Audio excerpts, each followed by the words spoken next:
sebagai uh, oke, um, Mbak Vika, udah siap Mbak Vika? Atau Ya, kita ya, mulai ya. sekarang? Halo, halo. Suara Oke, saya dengar jelas ya? of course, clearly. Oke, oke. Oke, yang Jadi pertama ini tuh, nanti tanya jawab gitu ya? ya, jadi kita sesi interview biasa. Ini Nanti jadi aku di interview ini ya.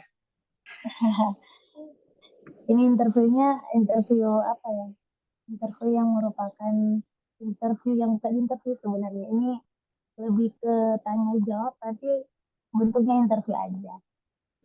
Oke, oke. Oke, ya. Oh ya, sebelumnya saya sudah perkenalkan diri ya. Nama saya Ayu Matika. Ya. Oke, salam kenal yang Matika ya. Ya, Oke, ya. let's get started. Kita sudah punya berapa? 29 participant malam hari ini.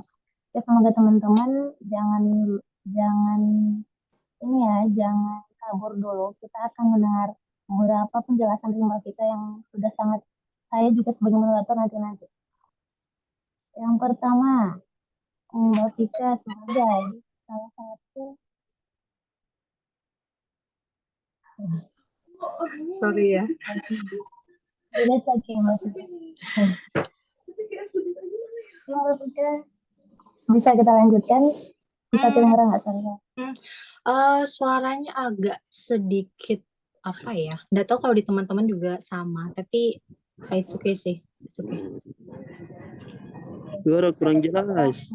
Kayak suara saya atau suara Mbak Ayu Ayo, ya? Bayu, Bayu. Ya, seperti Kurang kayak jelas gimana suaranya. gitu ya. Apa karena saya yang jauh?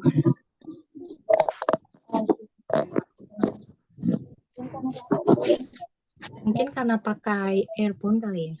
Jadi suaranya terganggu. kalau begini masih. Oke, oke, oke. Fine, Oh, fine. ini better ya. Hmm, Oke, hmm, hmm. oke, thank you. Mbak Vika sebagai salah satu awardee yang kita tahu bersama Mbak Vika ini awardee NCKU Distinguished Scholarship yang di Taiwan. Mhm. Among the other scholarships, what did you choose Taiwan and why it should be NCKU Distinguished Scholarship? Oke. Sebenarnya saya prepare PowerPoint begitu ya, materi untuk beberapa pertanyaan ini. Tapi mungkin nanti kalau misalnya teman-teman kurang jelas, nanti saya bukakan materi begitu ya. Pertama, kenapa saya pilih Taiwan begitu ya? Betul ya, gitu. Sebenarnya teman-teman, di MSPP pun kami ditanya, kamu tujuan negaranya itu mau kemana? Gitu. Jadi penting banget kalau kita udah tahu negara tujuan kita itu kemana. Nah, pada saat itu, tujuan negara saya itu pertama itu adalah Australia, kemudian yang kedua itu adalah Taiwan. Di Australia, saya memilih University of Sydney, kemudian di Taiwan itu ada dua, ya apa namanya TMU, dan satunya adalah NCQU yang saya dapatkan pada hari ini begitu ya. Nah, untuk yang eh, Australia, saya sebenarnya juga proses apply, cuman proses apply-nya itu lebih dulu yang Taiwan daripada yang Australia begitu teman-teman. Sehingga pada saat saya lagi during gitu ya, lagi menjalani MSTP di bulan ketiga, saya tuh mendaftar Taiwan terlebih dahulu karena periodenya itu lebih dulu Taiwan gitu. Nah, pada saat itu saya mendaftar beberapa universitas di Taiwan, yaitu dua negeri dan dua swasta, yaitu yang menurut saya terbaik lah di Taiwan begitu ya. Di dua-dua itu diantaranya yaitu NCQU dan National Science Health itu yang negeri, dan swastanya itu adalah TMU dan Taipei Medical University dan China Medical University. Kemudian pasti ada pertanyaan, kenapa sih pilih Taiwan begitu ya? Karena sebenarnya ini referensi masing-masing ya teman-teman, karena memang kalau saya karena backgroundnya kesehatan, di Taiwan sendiri itu sistem kesehatannya bagus begitu ya. Kemudian juga terkenal pendidikan nursingnya itu bagus di Asia, sehingga itu menjadi salah satu eh, alasan saya memilih Taiwan begitu. Dan juga sebenarnya juga dekat begitu ya dengan Indonesia, nggak jauh-jauh banget gitu ketika saya mau pulang dan sebagainya, saya masih bisa pulang begitu. Tapi memang alasan pertamanya tentu tadi begitu, karena saya background kesehatan di sana, kesehatannya oke. Kedua, saya juga riset begitu teman-teman, karena ketika kita memilih universitas, teman-teman juga harus meriset negara ataupun kampus ataupun tujuan dari teman-teman yang mau apply. Jadi nggak sembarangan, oh aku mau ke Australia, aku mau ke Italia, aku mau ke Amerika Serikat dan sebagainya. Nggak. Jadi harus diriset dulu. Setelah meriset, ternyata Taiwan ini juga meskipun dia di berbagai negara tidak diakui begitu ya sebagai negara, tetapi memang sebagai negara ini sebagai negara maju. Jadi teknologi, kemudian sistem teknologi khususnya di kesehatan itu sudah canggih semua, begitu teman-teman. Dan juga di sini tuh saya baca-baca merupakan salah satu negara yang aman begitu ya. Dari tiga ada list begitu survei dari beberapa negara begitu, dan Taiwan ini menjadi salah satu negara teraman. Jadi ya safety lah ya bagi saya begitu kan ya kalau misalnya sekolah di sana. Kemudian saya tertarik belajar bahasa baru karena sebenarnya saya apply juga beberapa yang itu negara tidak English speaking country. Jadi misalnya Turki, kemudian Korea, kemudian Jepang. Saya mencoba untuk pilihan kedua saya adalah negara yang tidak speaking English country, sehingga saya bisa belajar bahasa lain. Saya udah mumet banget nih belajar bahasa Inggris, saya sudah capek banget belajar bahasa Inggris, begitu kan ya. Saya pengen nyoba belajar bahasa lain. Dan mungkin takdirnya untuk belajar bahasa Mandarin di Taiwan. Begitu sih alasan-alasan beberapa saya memilih Taiwan, begitu. Apakah saya menjawab pertanyaannya? Sangat menjawab. Oke. Clear ya. Okay. Okay, next. What are the benefits of the scholarship? Benefitnya apa saja tuh, Kak? Kalau boleh. Oh, berbicara scholarship, apakah aku boleh share screen ya? Mungkin lebih ini ya, lebih teman-teman bisa lebih paham begitu ya apa sudah kelihatan ya? Oke, udah kelihatan. Oke, udah. Oke. Scholarship. Oke, ini dia. Oke, kelihatan. Ini mungkin kalian saya jelasin sekarang ini ya. Mungkin nanti kalau misalnya ada pertanyaan dari Mbak Ayu yang sudah terjawab, mungkin diganti dengan pertanyaan lainnya begitu ya, karena mungkin agar lebih jelas saya menampilkan share screen, karena kalau misalnya oral mungkin teman-teman yang lain kurang paham begitu ya. Jadi saya jelaskan, ini telah saya jelaskan tadi ya kenapa saya memilih Taiwan, mungkin nggak perlu, tapi ini menjadi highlight ya teman-teman yang mungkin ada background engineering atau teknik. Taiwan ini sangat apa ya, sangat bagus sekali di bidang itu juga teman-teman. Jadi kalau teman-teman ada background di teknik atau engineering, peluang sekali sih ke Taiwan, dan kebanyakan karirnya itu bagus alias bisa langsung kerja di sini. Banyak alumni-alumni di Taiwan itu memutuskan untuk kerja di Taiwan. Karena memang kalau misalnya mau money oriented, ya gaji di Taiwan besar begitu. PMI di sini gajinya Masya Allah sekali daripada kerja di Indonesia. Itu kalau misalnya mau berpikiran money oriented begitu. Ini cuman suggestion aja buat teman-teman yang mungkin punya background di engineering. Nah, bentar dulu. Nah, ini teman-teman, tadi pertanyaannya apa benefit yang bisa didapatkan di NCQ. Sebelum itu, saya pengen jelasin nih ke teman-teman. Mungkin ada kemauan juga kuliah di Taiwan, begitu ya mungkin. Sebenarnya kalau kita mau ke Taiwan, ada beberapa jenis beasiswa yang teman-teman bisa pakai begitu. Yang pertama yaitu mungkin ini ada yang tahu, mungkin ada yang nggak tahu. Yang pertama itu pemerintah Indonesia. Sebenarnya seperti LPDP dan BPI itu bisa akses juga ke Taiwan. Namun sayangnya tidak semua universitas ada di list perguruan tinggi luar negeri di LPDP maupun BPI. Mungkin teman-teman bisa dicek di websitenya LPDP, saya sudah taruh di situ. Dan juga tahapannya juga banyak ya di apa namanya di LPDP. Dan mungkin saya tidak terlalu banyak untuk menjelaskan ini karena saya tidak punya pengalaman di pemerintah beasiswa dari pemerintah Indonesia. Saya belum pernah mencoba satu kali pun, saya belum pernah mencoba LPDP atau BPI. Jadi tidak punya pengalaman di situ begitu. Kemudian yang kedua, kita bisa melalui jalur pemerintah Taiwan, teman-teman. Yaitu ada dua, MOE benar MOE, dan yang kedua yaitu ICDF. Ini yang common sekali biasanya mahasiswa Indonesia atau mahasiswa di Asia pakai untuk ke Taiwan begitu. Dan ini gampang susah sih karena cuman mengirim semua dokumen persyaratan ke Tito Jakarta di SCBD, ya di SCBD itu di Jaksel, ya di Jaksel masalah. Hanya mengirim persyaratan ke situ begitu teman-teman. Kemudian yang ketiga itu ini universitas. Nah, saya berada di beasiswa ini, di beasiswa universitas.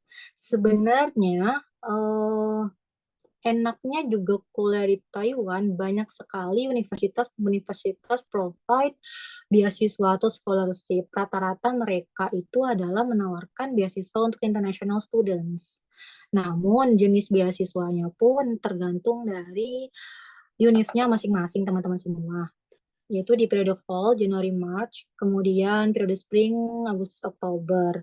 Nah, saya kebetulan kemarin daftarnya di bagian sini dan hanya mengisi online form di sistem kampus, kemudian eh, nanti diumumkan begitu. Dan kemudian ada beberapa universitas apa scholarship lainnya yang pendukung. Nah, ini kemarin. Saya nggak apa-apa ya lanjut ya. It's okay ya, it's okay.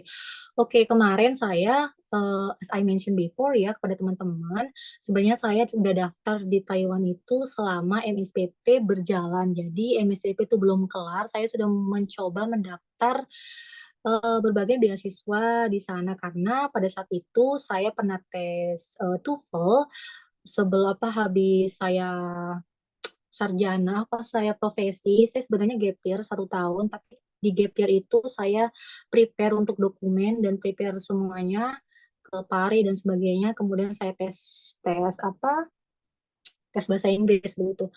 Nah, di sini di kampus saya pada saat itu saya apply jalur departemen, kemudian jalur universitas. Sedangkan yang tiga ini saya langsung apply di sistem, yaitu apply di jalur universitas begitu.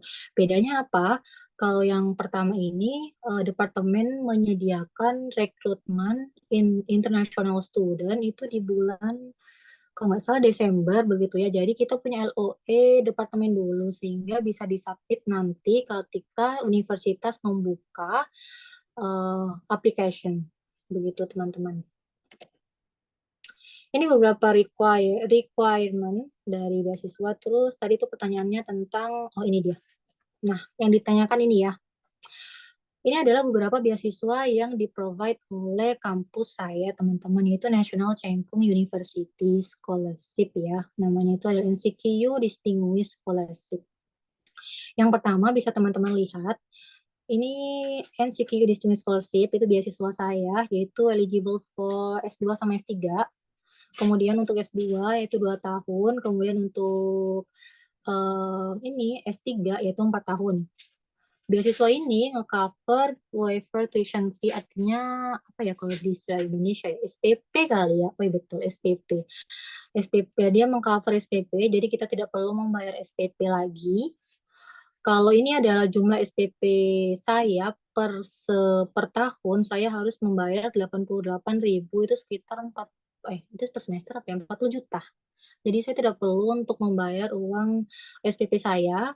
Kemudian peraturan terbaru juga kredit fee. Kredit fee itu adalah SKS teman-teman. Jadi SKS tidak perlu membayar lagi, sudah free. Kemudian awalnya juga dapat uang bulanan atau monthly ya, sebesar kalau S2 itu kita dapat sekitar 8.000 itu sekitar 4 juta. Kemudian S3 kita dapatnya kurang lebih 12.000, itu sekitar 6 juta. Kemudian ini untuk ini adalah beberapa departemen dia offer additional fund, tapi nanti sistemnya dia itu kerja kepada profesor. Jadi dia dapat tambahan setiap bulan sekitar, saya kurang tahu pastinya berapa, tapi sekitar 5.000 sampai 6.000 untuk S2, kemudian S3 sekitar 8.000 sampai 10.000.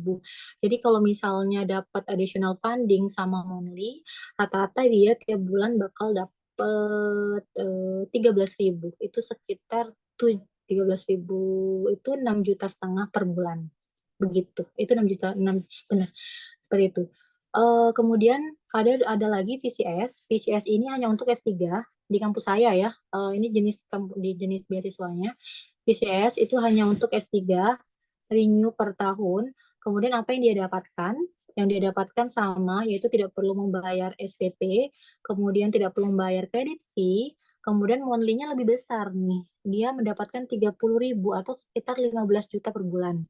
Kemudian freedom, kemudian juga additional funding kalau memang profesornya ada kerjaan atau ada project. Ini yang udah saya tadi jelasin, MOE sama ICDF. Kalau MOE dia per semester dia ngasih 40.000, itu sekitar 20 juta, plus monthly-nya itu 15.000 sampai 20.000, itu sekitar berarti 7,5 juta sampai 10 juta per bulan. Betul.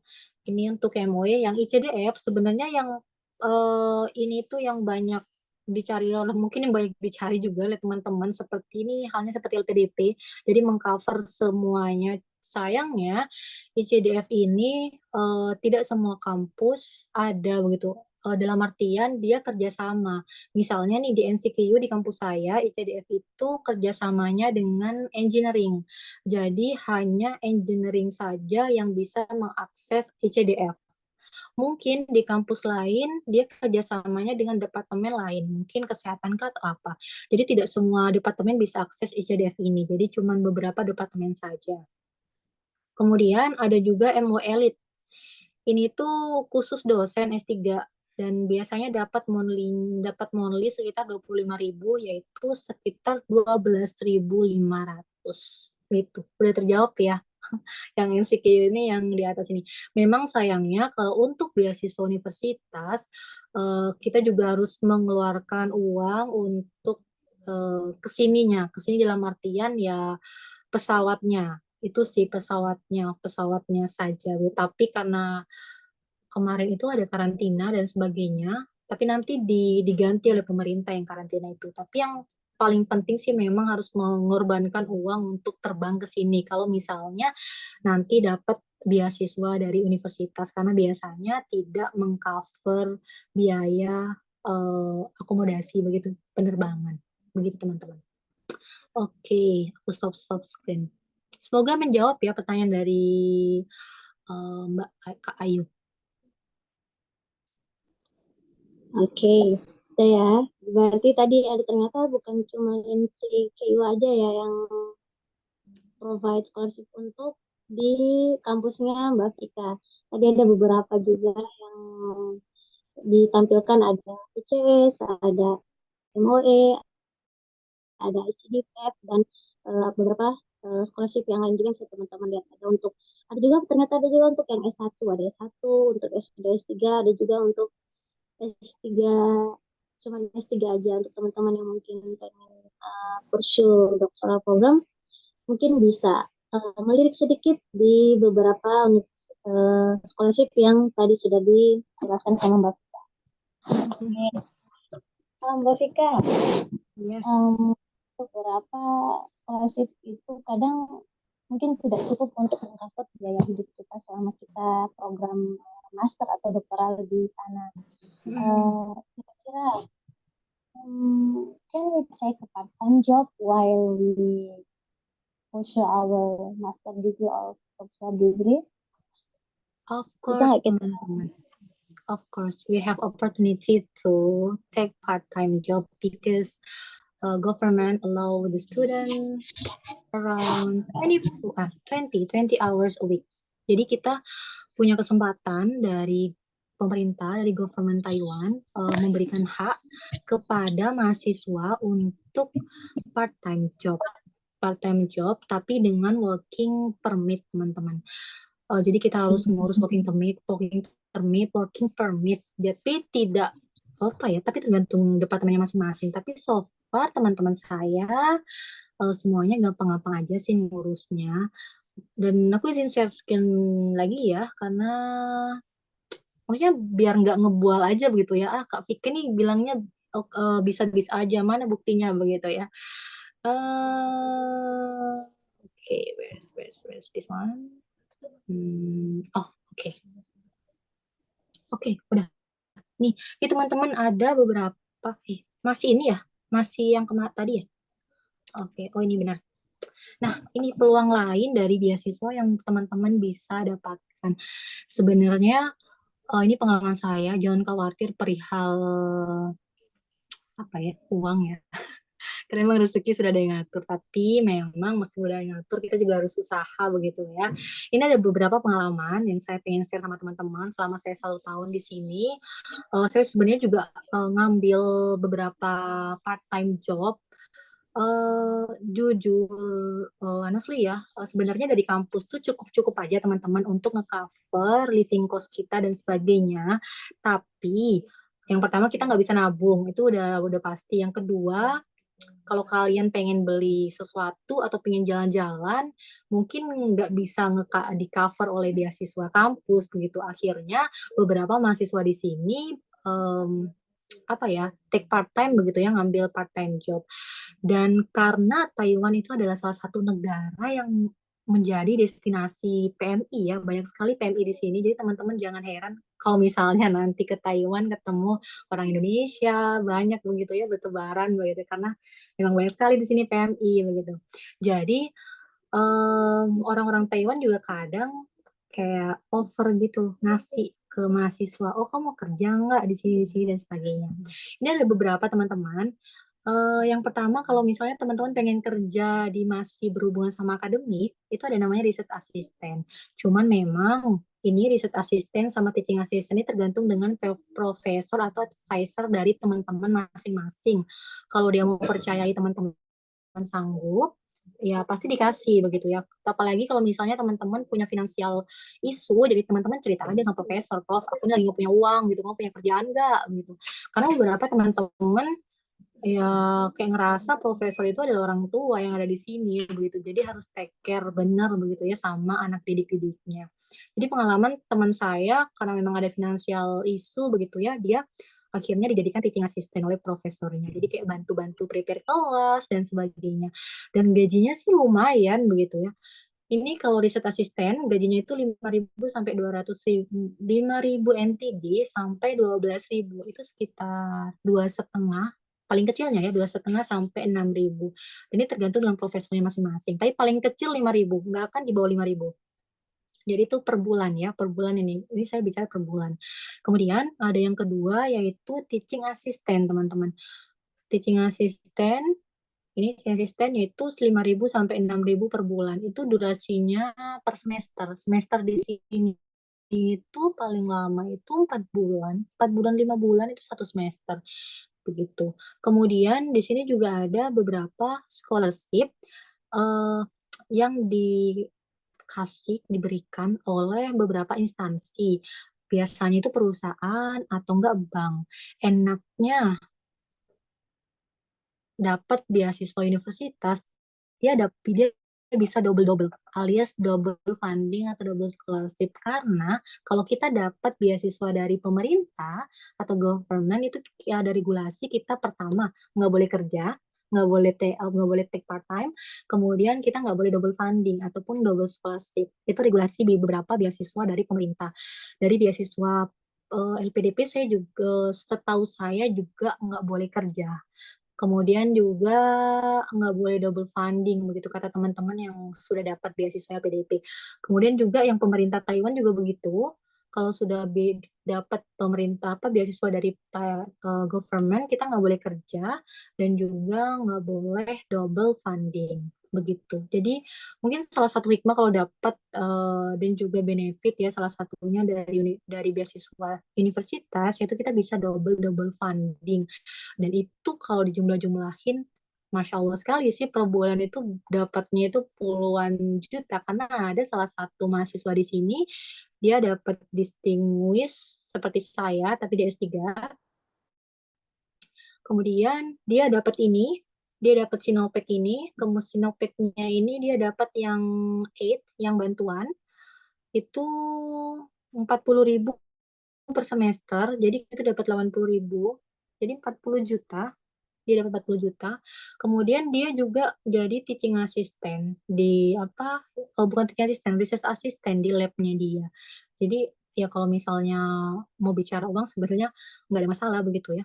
Jadi pasti dapat banyak gitu. Kemudian kalau misalnya teman-teman nggak mau di jalur akademik, teman-teman bisa ambil ini, part-time job ini. Ya, as I mentioned before, kalau misalnya government itu memberikan hak kepada mahasiswa internasional itu 20 jam per minggu dengan working permit. Jadi kalau misalnya teman-teman kerja itu di total ada 20 jam per minggu. Nah, sesuai regulasi dari pemerintah, eh, pembayarannya itu 176 NTD per jam. Itu sekitar 70-an ya, 70 ribuan per jam. Jadi 1 jam per 20 ribu. Namun, kadang kalau misalnya teman-teman English teacher, ini pengalaman pribadi saya begitu, English teacher itu 300 NTD per jam. Jadi 150 per jam dan banyak juga teman-teman dari yang lain itu kita pakai waitress atau apa jadi pelayan atau enggak kerja di pabrik itu bisa tapi underpay biasanya enggak sesuai dengan yang diregulasi pemerintah karena ya karena part time ya jadi biasanya mereka enggak ngasih sesuai dengan regulasi pemerintah itu 120 sampai 150 NTD. Kemudian kalau misalnya part time di part time student di universitas kayak misalnya saya lah ini lagi punya kerjaan di international office-nya Medik. Saya bantu-bantu kayak misalnya ada event, saya jadi panitianya. Kemudian kalau misalnya ada visiting dari Indonesia kayak kerjasama dari beberapa universitas Indonesia, misalnya UGM, UI, UNER. Kalau misalnya ada mau kerjasama, saya biasanya dimintain tolong untuk membantu kayak apa? Membantu untuk prepare begitulah event tersebut. Biasanya gajinya sama dengan yang di sini begitu. Jadi nggak perlu khawatir.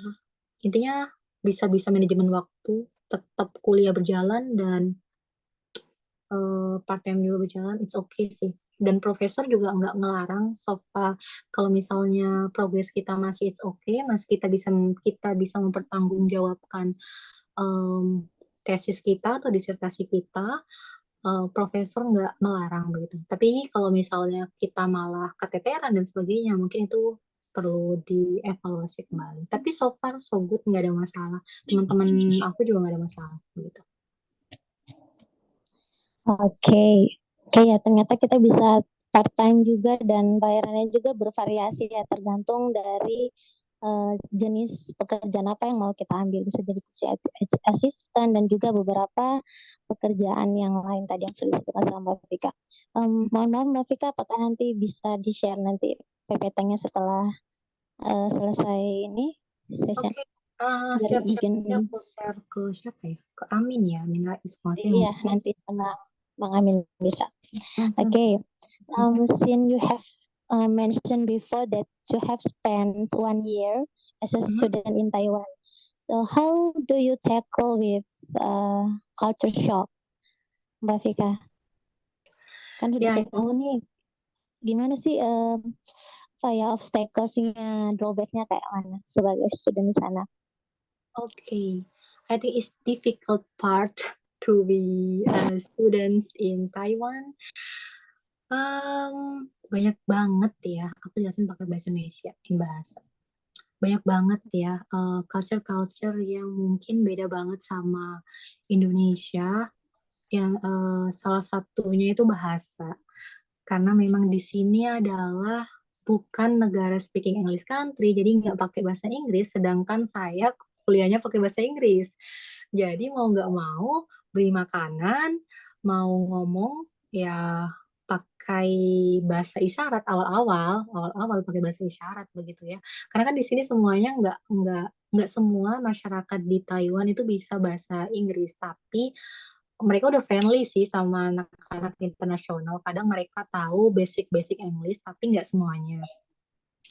Tapi untuk mengatasi masalah bahasa itu di kampus saya nih ya, di kampus saya itu kita diberi kesempatan untuk belajar bahasa Mandarin gratis selama 3 semester, selama 3 kali istilahnya lah, selama 3 kali. Jadi kita belajar dari level 0, 1, 2.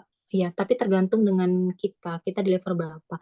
Jadi untuk mengatasi itu saya ngambil course English Chinese class. Sekarang sudah level 2. Alhamdulillah yang dulunya pas pertama kali ke Taiwan saya hanya nunjuk-nunjuk, I want to buy this one gini. Jadi itu nunjuk-nunjuk gitu ya. Tapi sekarang alhamdulillahnya kalau misal beli udah bisa pakai bahasa Chongwon atau istilah Mandarin sedikit demi sedikit. Nah, nggak nunjuk ya, masih nunjuk tapi udah bisa pakai bahasa Mandarin dikit-dikit begitu ya.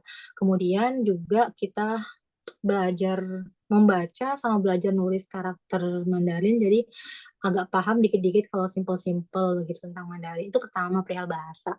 Kemudian yang kedua makanan. Ini sangat apa ya, ini sekali ya, apalagi saya yang tipe kalau orang yang sebenarnya pengen gemuk di Taiwan begitu ya, nyampe sini makanannya tidak sesuai selera sekali begitu, karena ternyata orang Taiwan itu nggak suka yang asin-asin, nggak suka masako, nggak suka micin, nggak suka yang lainnya, sedangkan saya yang notabene orang Indonesia begitu ya, banyak sekali micin-micin dan sebagainya begitu. Pas nyampe sini, astagfirullahaladzim, aku makan apa ini, nggak ada rasa sekali begitu ya. Apalagi selain rasa, kita susah sih buat dapetin makanan halal. Itu susah banget kita di sini. Tapi alhamdulillahnya ada apa ya, kakak tingkat anak S3 itu membuka kitchen, membuka warung di sini. Jadi dia membawa keluarga ke Taiwan, jadi suaminya kuliah, kemudian istrinya itu masak. Jadi dia yang membuka warung begitu ya, open order kalau misalnya teman-teman pengen masakan Indonesia, dia ada di jam makan siang sama makan malam. Jadi sebenarnya udah nggak khawatir siapa lagi di kampus saya. Itu udah ada 2 kitchen yang berjualan. Kemudian juga ada beberapa warung Indo juga sih di sini. Karena memang tempat saya itu adalah banyak pabrik-pabrik yang biasanya PMI itu banyak, sehingga di tempat saya itu banyak sekali warung-warung Indonesia. Itu kedua. Itu perihal makanan ya.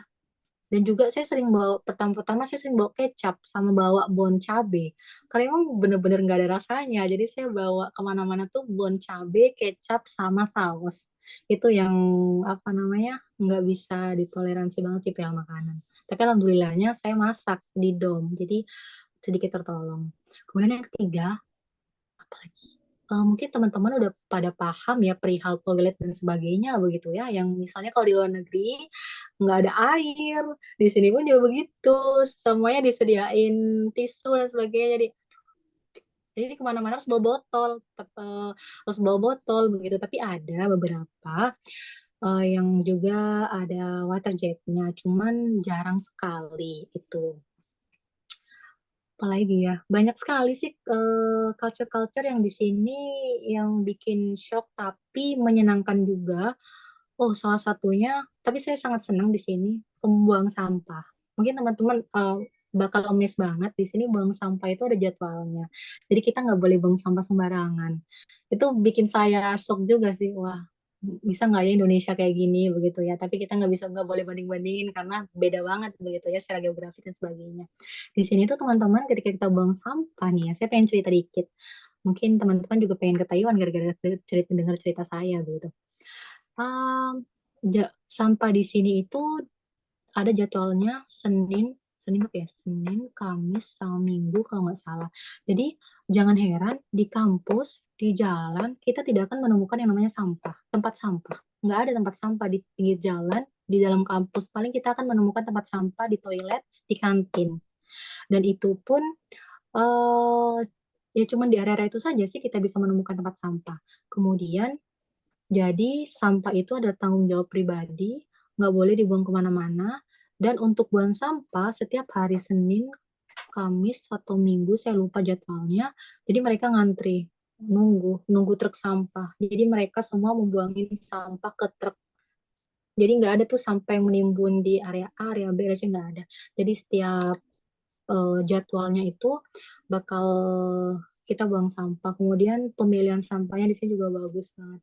Itu mungkin apa ya? Saya berharap juga nanti nggak se-Indonesia ya, mungkin di per city atau apa bisa menerapkan penerapan apa itu pemilihan sampah. Di sini bagus banget, saya amazed banget di pemilihan sampahnya sih.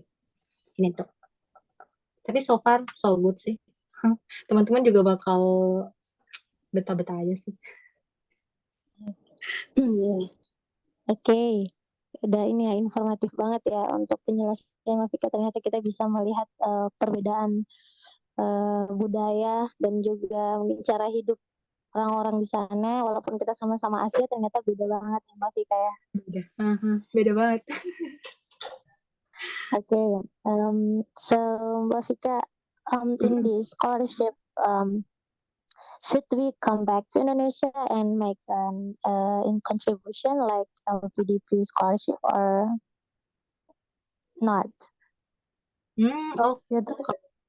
contributions. Itu kita bisa milih nggak apa harus banget gitu kembali ke Indonesia dan Sebenarnya nggak, kalau kalau dari beasiswanya pun tidak ada mengharuskan begitu ya balik atau mana, tapi memang kalau saya pribadi balik, pastinya balik ke, ini hanya planning begitu ya, ke universitas saya sebelumnya, yaitu di Universitas Muhammadiyah Surabaya. Kemungkinan saya akan balik ke situ, yaitu mengabdi begitu, karena juga saya sampai di sini pun juga ada campur tangan dari universitas begitu ya, atas bantuan dari universitas begitu, baik perihal apa ya, provide biaya ke sini, kemudian saya juga sebelumnya dapat scholarship untuk belajar bahasa Inggris juga di Pare, dan semuanya itu bantuan dari universitas, kemudian dari vokal IMM, dari vokal WMM dan sebagainya. Jadi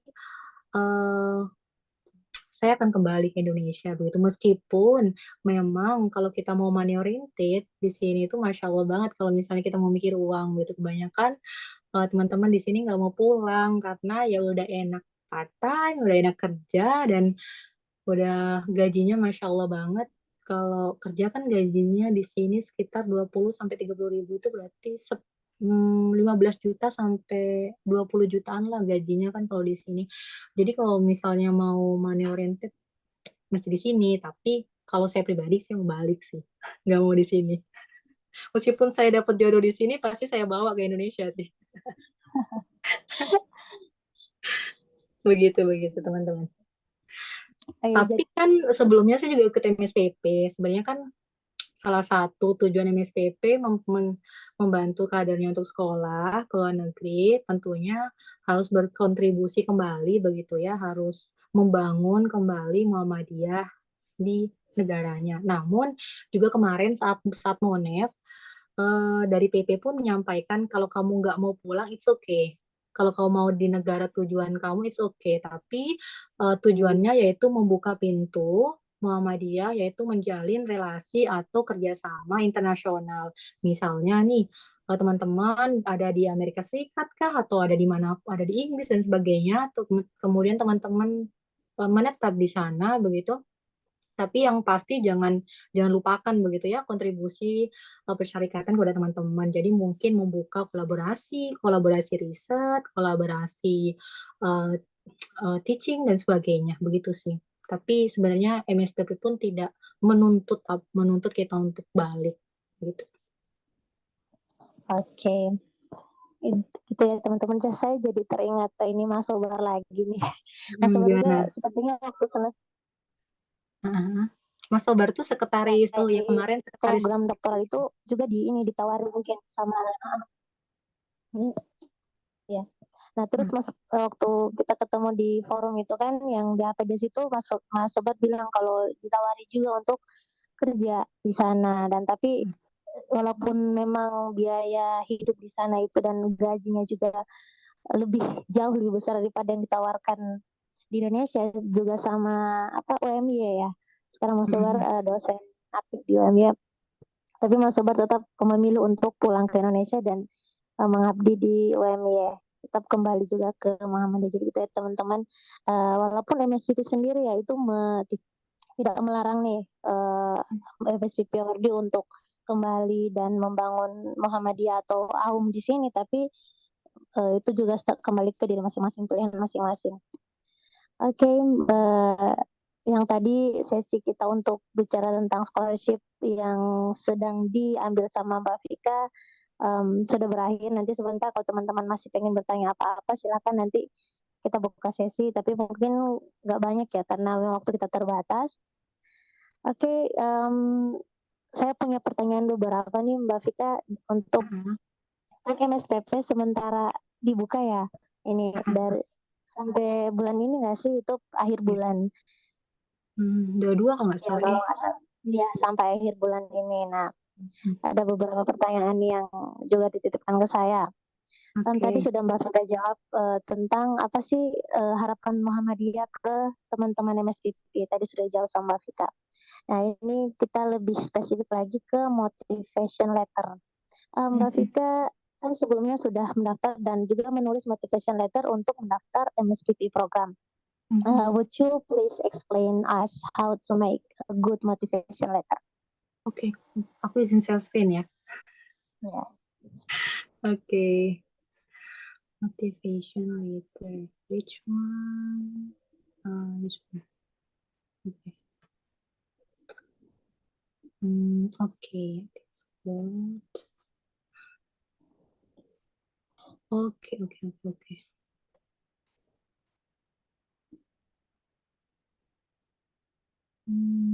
Nih, betul. How to write. Nih. Oke, teman-teman semuanya, sebenarnya nggak kelihatan. Oke, mana sih?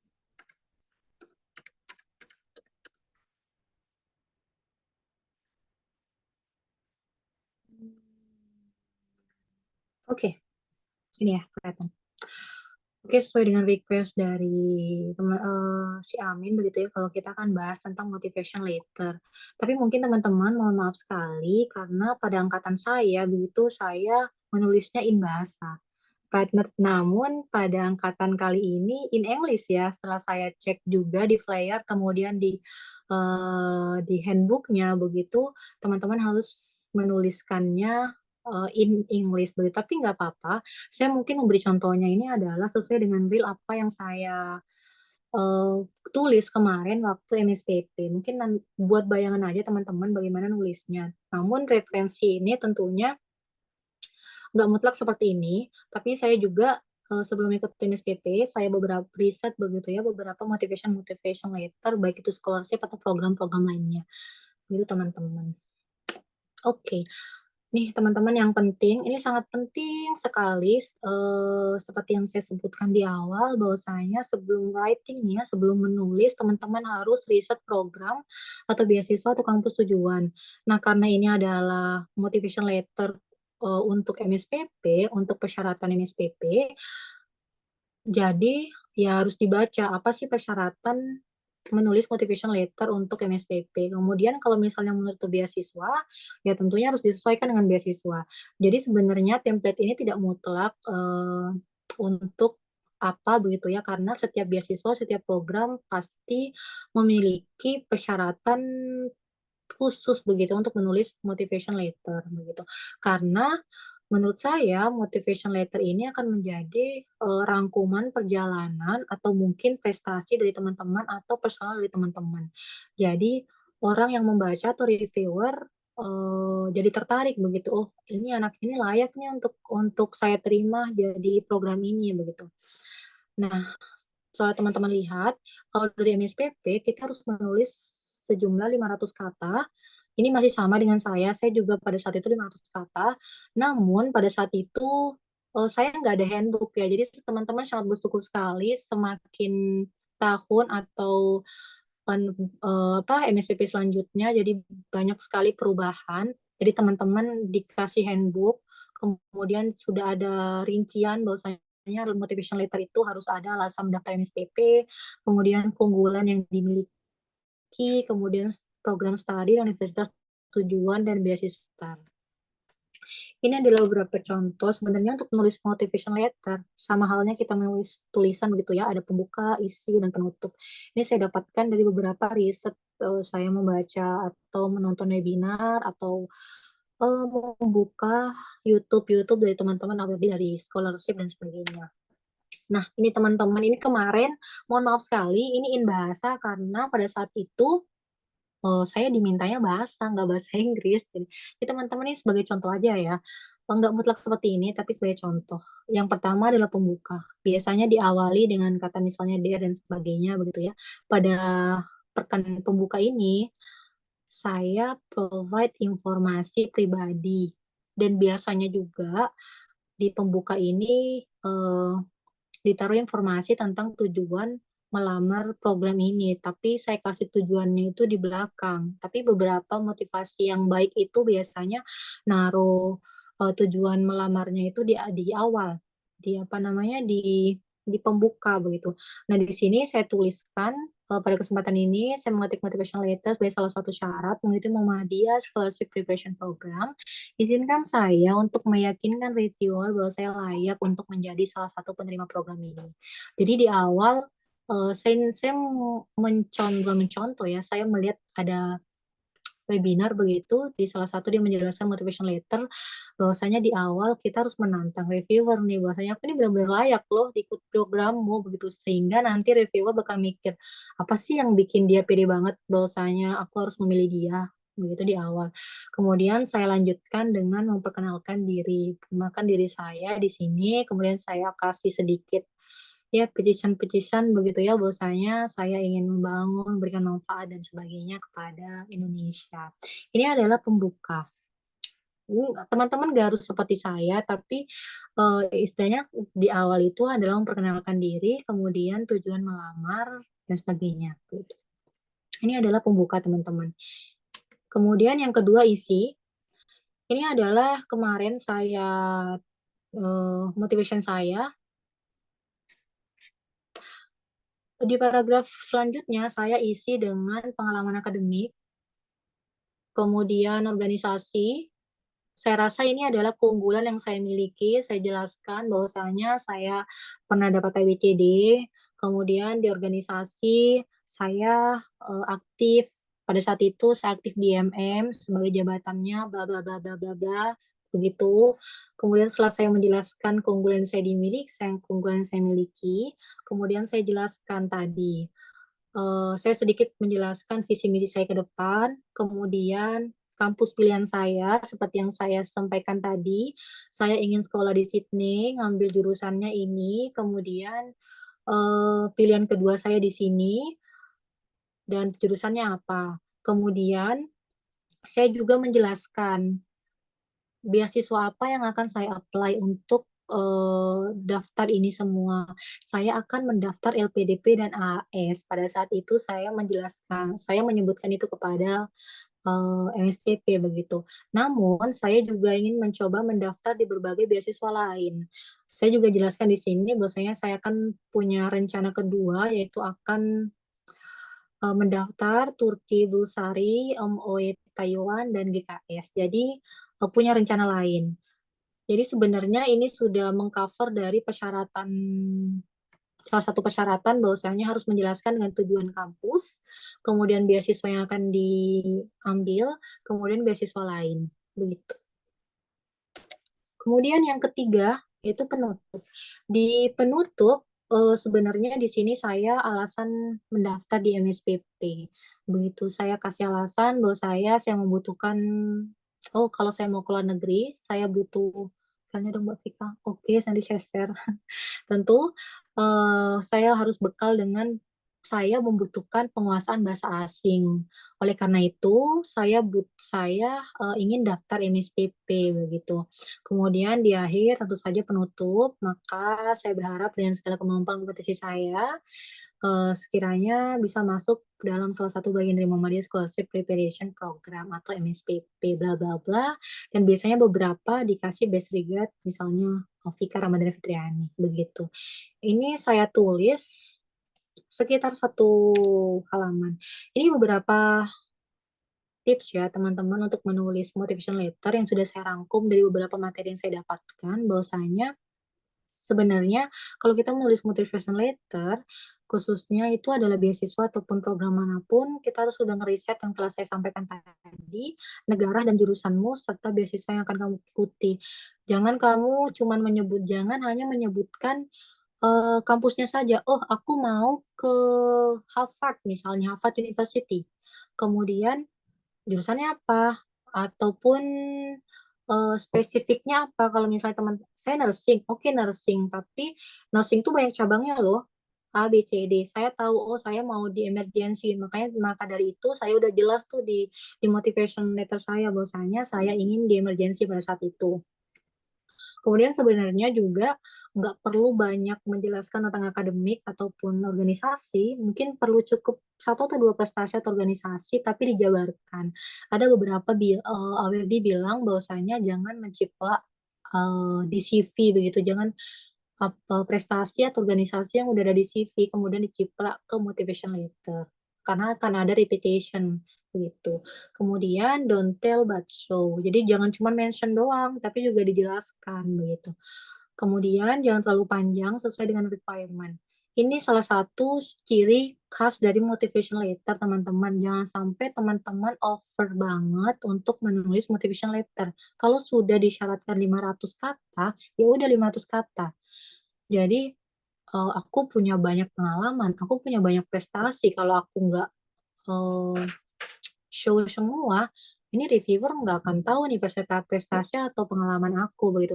Tapi karena ini motivation letter, itu biasanya punya batasan kata. Jadi pilihlah yang benar-benar relevan atau benar-benar bisa menunjang program teman-teman atau bisa menunjang beasiswa teman-teman. Jadi nggak semua harus dimasukkan ke dalam motivation letter. Selanjutnya yaitu proofread. Ini penting banget, apapun itu, minta teman kalian untuk membaca lagi motivation letter teman-teman. Karena mungkin bisa mengoreksi grammar, satu. Kedua, mungkin alur ceritanya nggak nyambung, atau koneksi antara paragraf 1 sama paragraf 2-nya nggak nyambung, mungkin ya. Nah, dari teman ini bisa memberi masukan, oh kamu mending kayak gini deh, kayak gini, begitu. Itu penting banget proofread, teman-teman. Saya sarankan kalau misalnya nanti menulis motivation letter, proofread sih. Dan juga banyak, bukan banyak ya, beberapa begitu, awardee scholarship mengatakan kalau menulis motivation cukup 1 page aja, 1 lembar saja itu sudah cukup, nggak usah banyak-banyak karena pembaca nanti juga capek bacanya gitu, ringkas tapi isinya berbobot. Begitu teman-teman. Itu kayaknya oke. Itu untuk motivation letter. Semoga bisa membantu menjawab ya. Tapi ini nggak mutlak teman-teman. Ini motivation letter yang saya bawa waktu saya mendaftar di MSPP kemarin. Tapi karena sekarang adalah bahasa Inggris, jadi disesuaikan aja pakai bahasa Inggris. Begitu.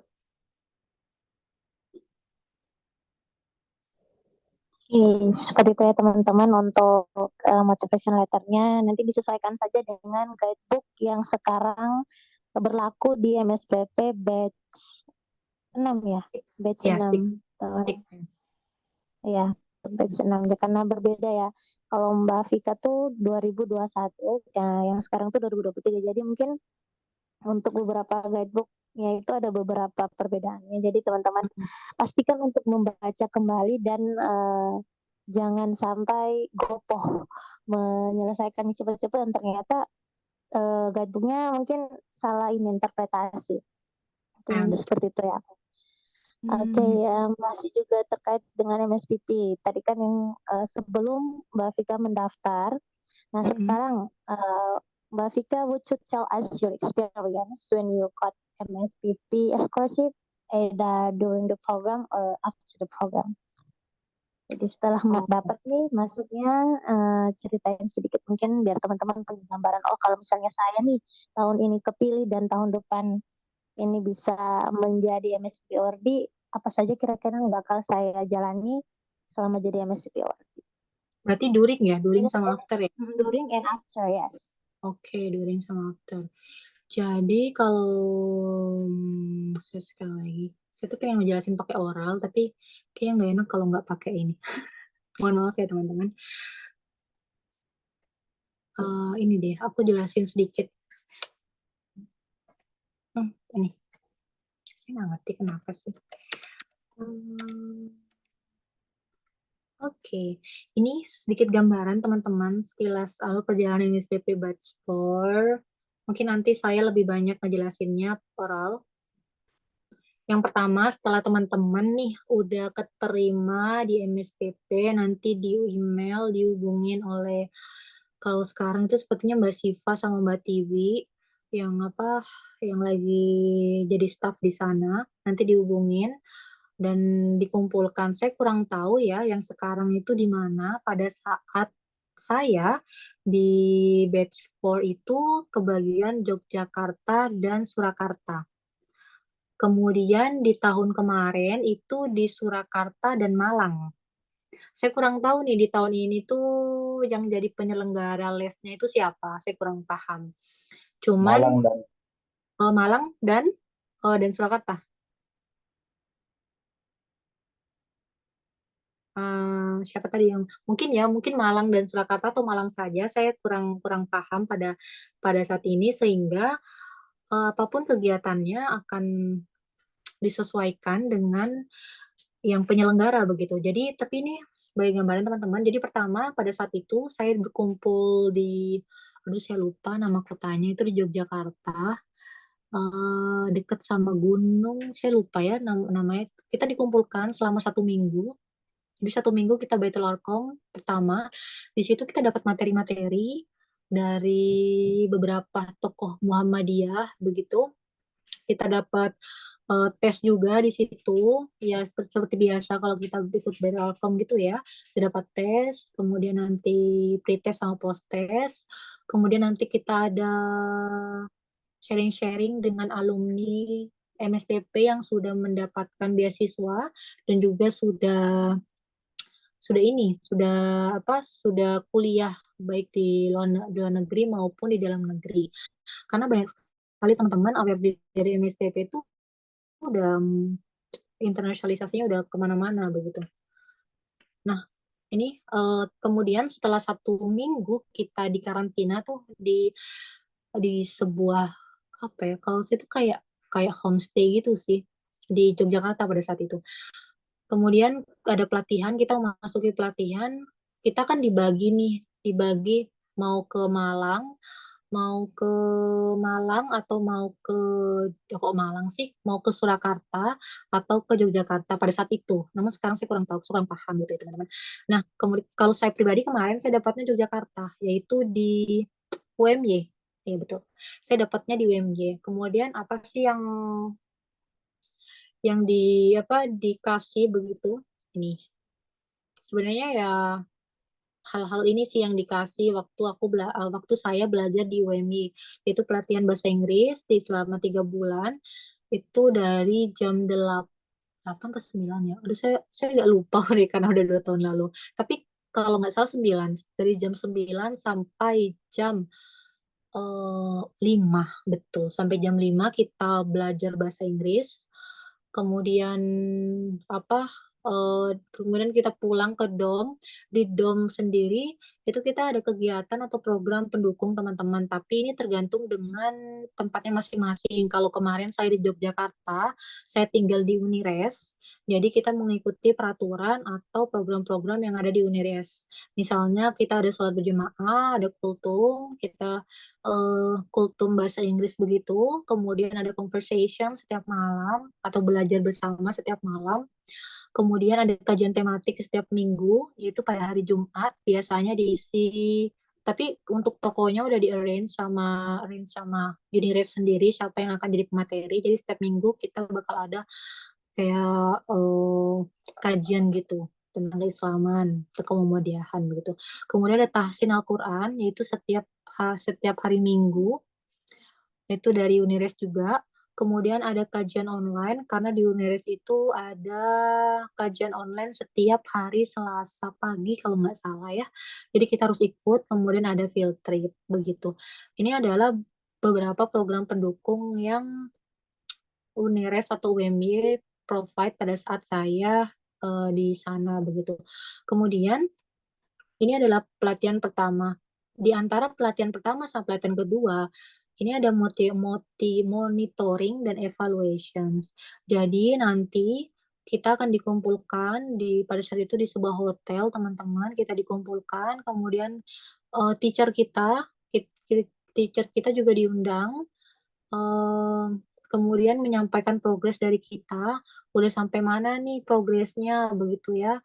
Apakah ada masalah, baik itu belajar bahasa Inggrisnya, kemudian apakah ada masalah di domnya atau di asramanya, nanti kita disampaikan di sini, di monitoring pertama ini. Kemudian lanjut lagi, oh ternyata progresnya oke-oke aja. Kalau misalnya ada yang nggak oke, pasti ditanyain kenapa kamu nggak oke, begitu. Karena di sini evaluasi. Kemudian lanjut ke pelatihan bulan kedua. Pelatihan kedua sama saja sih kayak pelatihan pertama. Jadi kita lanjut levelnya bahasa Inggrisnya dan sebagainya. Di antara level pelatihan bulan kedua dan pelatihan bulan ketiga, kita akan ada monitoring dan evaluasi teman-teman. Apakah satu pun harus. Nanti kita jawab ya pertanyaan dari teman-teman. Kemudian juga ada monitoring dan evaluasi di sini ya. Jadi monitoring dan evaluasi itu ada dua pada saat itu, yaitu di antara 1, 2, 2 sama 3. Kemudian setelah selesai, barulah kita akan dikumpulkan kembali nih. Kemarin juga kita dikumpulkan di Yogyakarta, di tempat yang sama, dan di tempat inilah kita ada coaching klinik.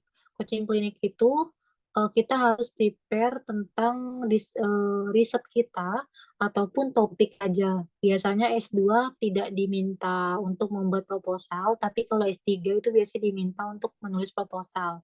Tapi kalau misalnya S2 udah punya proposal, it's okay aja. Maksudnya dalam artian itu malah lebih baik begitu ya kalau kita udah punya persiapan tentang riset kita. Jadi pada saat ini nanti kita akan dibagi per apa ya istilahnya ya, keilmuan kita ya, kesehatan, kemudian sosial, kemudian humaniora begitulah. Jadi dikumpulin sesuai dengan kompetensinya masing-masing. Kemudian ada dari pihak MSPP mengundang, itu nanti kayak nge-coaching, oh topikmu ini tuh kurang menarik gitu, nanti kamu ganti aja bla bla bla dan sebagainya begitu. Dan selama di MSPP ini, kalau dari UMY itu provide juga kayak webinar di satu bulan sekali begitu ya, mereka mengundang awardi-awardi yang udah kuliah di luar negeri begitu. Kalau di Surakarta sepertinya juga begitu, mereka juga provide informasi-informasi tentang beasiswa. Jadi kalau program-programnya itu sebenarnya tergantung dari teman-teman dapatnya di mana, karena penyelenggaranya itu pasti berbeda-beda. Begitu, teman-teman. Kemudian setelah saya MSPP, karena saya sudah mendaftar tuh ya, saya kan mendaftar di NCQU itu di bulan ketiga MSPP.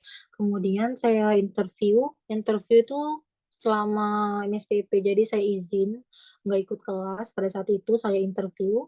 Kemudian saya dapat pengumuman itu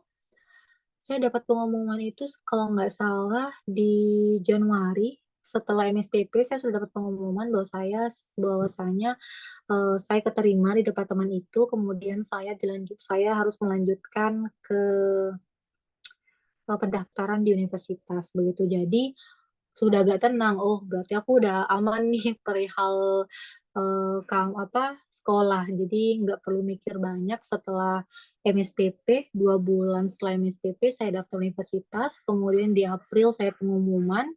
Kemudian di September saya berangkat. Jadi perjalanannya singkat sih dari MSPP langsung terbang ke Taiwan.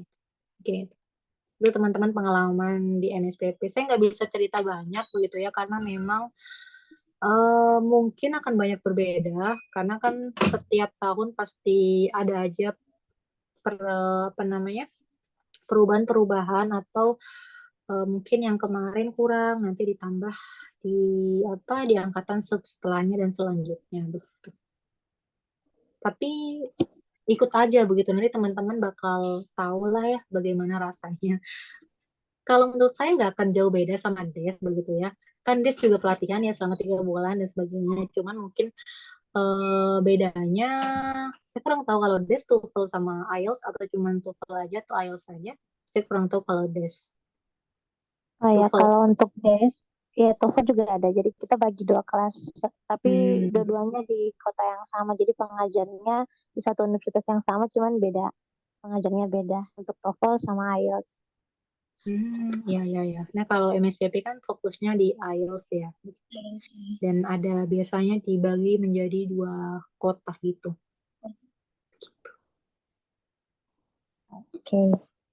Oke, Mbak Vika, ini ya sudah jelas sekali tadi Mbak Vika menjelaskan pengalaman Mbak Vika. Ternyata cukup singkat ya teman-teman.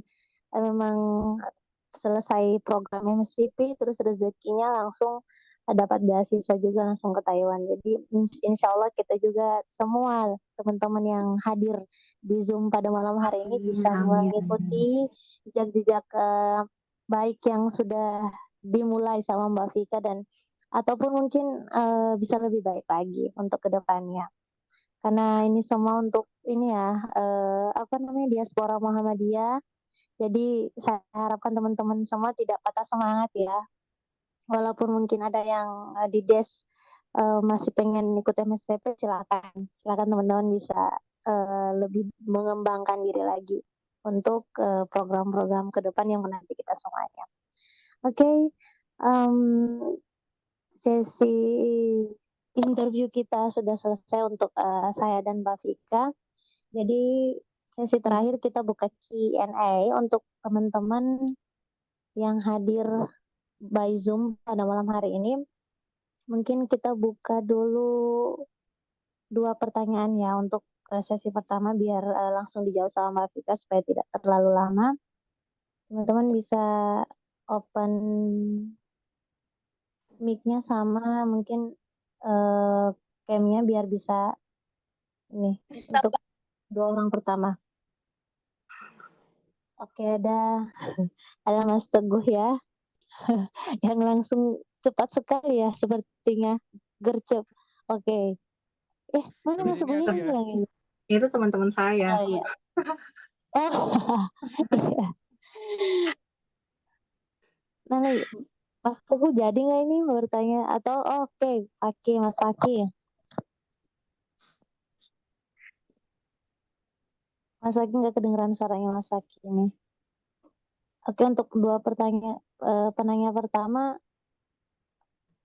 Mas Faki sama Mas Teguh. Mau bertanya apa enggak nih jadinya? Atau teman-teman yang mau komen juga tadi yang sudah komen di chat. Kolom chat itu sebentar saya chat sebentar. Nggak mau. Oh, oh ada Mas Samsul ya Hati-hati. yang tadi. Kita cek dulu ya ini yang tadi sudah ngechat. Nah, Mas Samsul Bahri. Mas Samsul Bahri masih di sini? Masih Rahayu sama-sama nanya. kita nggak ini? Oh iya, Rahayu. oh Mas Ilham ya. Iya iya. Oke, Mas Ilham sebentar ya. Saya baca dulu untuk pertanyaan yang ini. Oke, Mas Ilham mau bertanya. Sudah siap? Udah tapi Sebentar off saya cam ya. baca dulu untuk Nggak pakai yang kamera tadi, ya. Mas. Oh ya bisa. Tapi sebelumnya Mas Ilham, Mas Samsul saya bacakan biar nanti ditampung aja dulu sama Mbak Rika. Saat daftar MSPP, apakah syarat TOEFL itu mutlak harus 500 atau seperti apa Mbak Rika? Ditampung dulu atau mau langsung dijawab Mbak Rika? Oke, saya langsung jawab aja ya, takut lupa. Terlalu banyak pikiran. Iya teman-teman, sebenarnya require ini dari tahun ke tahun sama aja. Saya kemarin juga 500 dan kemudian IELTS 5 5.0 begitu ya.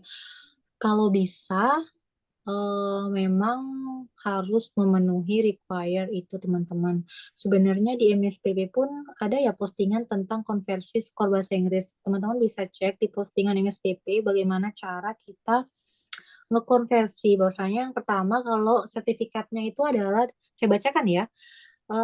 Kalau kalau misalnya teman-teman punya sertifikat dari TOEFL Prediction, dalam artian ini adalah yang nggak dari official, yaitu konversikan nilai kamu dengan mengurangkan skor akhir dengan poin 20.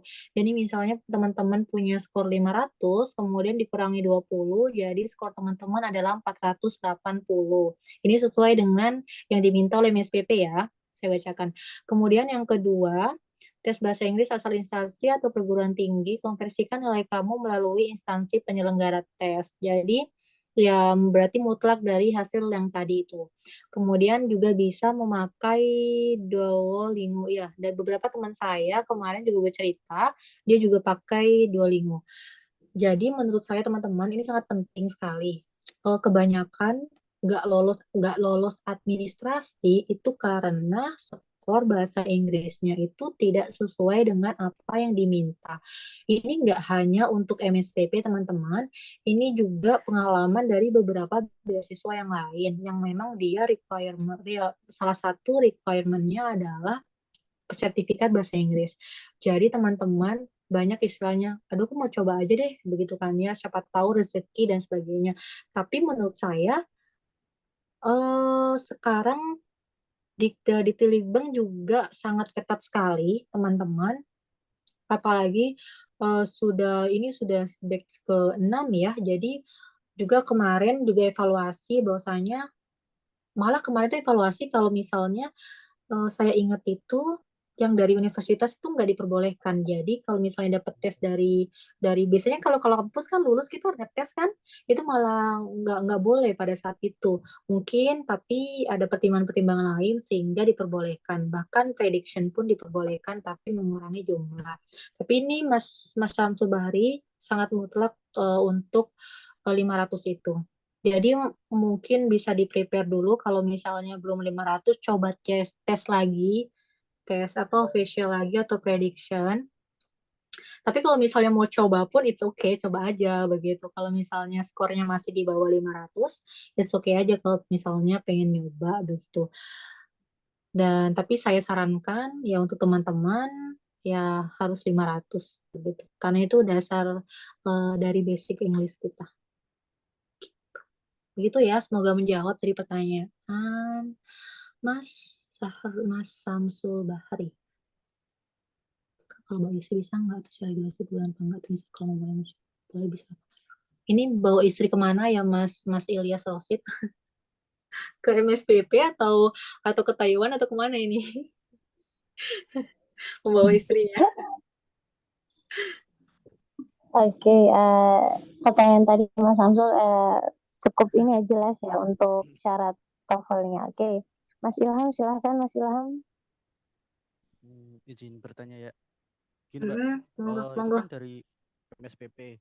Nah, kalau Mm-mm. semisal setelah MSPP kita nggak bisa dapat beasiswa itu gimana? Apakah ada support dari MSPP sendiri dan apakah harus dapat beasiswa atau gimana? Oke. Oke teman-teman, pertanyaan yang menurut saya bagus begitu ya. Ini pengalaman dari batch saya begitu ya. Memang nggak semua dari jumlah punya saya itu sekitar 60 orang. Kalau nggak salah 60 orang. Dari jumlah 60 orang, nggak semuanya sekarang kuliah di luar negeri. Tapi memang ada beberapa yang sudah kuliah di luar negeri. Dan kebanyakan mereka di Eropa. Yang alumni yang saya begitu ya. Kemudian sebenarnya MSPP itu tidak menuntut teman-teman. Kalau misalnya teman-teman kan beasiswa juga rezeki-rezekian begitu ya, tapi apa istilahnya ya? MSPP tetap memonitoring teman-teman. Begitu. Kayak kemarin kita itu dimonitoring tapi sudah jauh banget. Kita baru dimonitoring setelah 1 tahun kita baru ditanya, kamu progresnya bagaimana? Itu juga sebagai evaluasi sih untuk di Litbang PP begitu. Kenapa baru dievaluasi setelah 1 tahun begitu? Kemarin juga baru jadi pertimbangan. Mungkin nanti di teman-teman ini nih di angkatan yang ini mungkin nanti evaluasinya mungkin setelah 6 bulan sekali atau seperti apa saya kurang tahu. Tapi yang pasti bakal lebih ketat. Tapi teman-teman untuk yang tidak dapat beasiswa atau tidak kuliah di luar negeri, tidak ada punishment apa-apa. Tapi saya lupa, sebenarnya kita nanti bakal bakal sign kontrak gitu teman-teman. Di waktu Baitul Arqam 1 itu kita nanti bakal tanda tangan kontrak gitu. Salah satunya yaitu tentang biaya IELTS. Kalau nggak salah saya ya tentang IELTS kapan kita harus take IELTS. Kedua, saya lupa ya bagiannya apa. Kedua, jangka jangka waktu kita mendapatkan beasiswa begitu.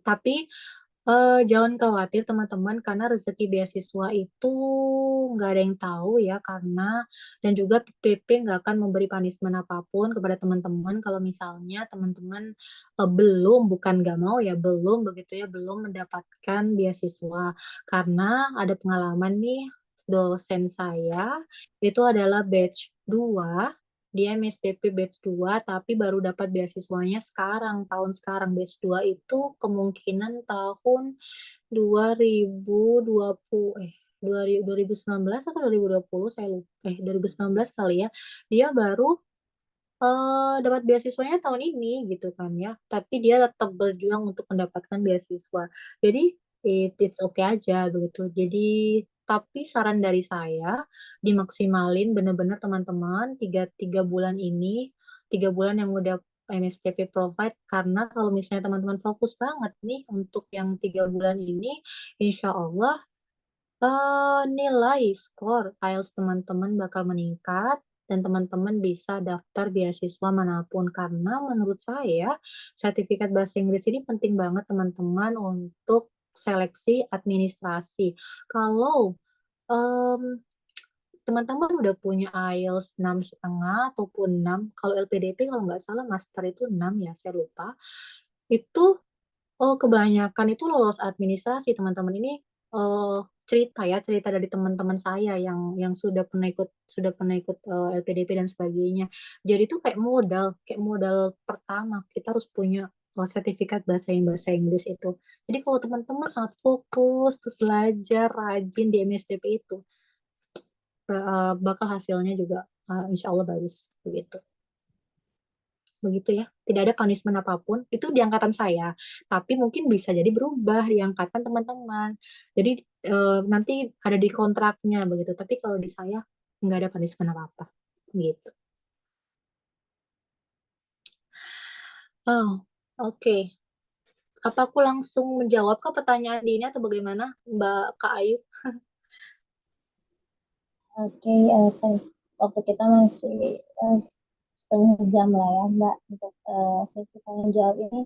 Bisa kalau Mbak kita berkenan untuk yang di Yang bawa kolom istri, yang chat, bawa istri.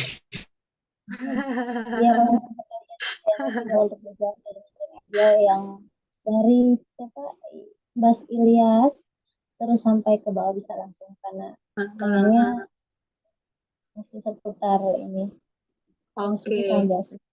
Saya langsung jawab ya, Ya, begitu kan. Karena memang keterbatasan waktu juga. Teman-teman juga butuh istirahat. Untuk keluarga, banyak sekali teman-teman yang bawa keluarga. Jadi jangan khawatir yang nggak mau LDR sama keluarganya, monggo dibawa saja kuliah. Dan ada beberapa beasiswa yang memberikan tunjangan. Kalau misalnya teman-teman dapat LPDP, tapi itu khusus yang S3. Kalau untuk yang S2, itu kita nggak dapat tunjangan untuk keluarga atau istri dan lain sebagainya. Tapi kalau misalnya S3, sepengetahuan saya, kalau misalnya teman-teman dapat LPDP, yaitu nanti diberikan atau di-offerkan dapat tunjangan keluarga. Untuk apa? Untuk bayar asuransi dan sebagainya. Sebenarnya yang mahal itu kalau misalnya kuliah dan sebagainya biasanya asuransinya sih asuransi keluarganya itu mahal banget apalagi di Eropa dan sebagainya karena cerita dari teman-teman kadang even udah dapat tunjangan dari beasiswa kadang nggak mencukupi, harus nambal gitu lah istilahnya begitu.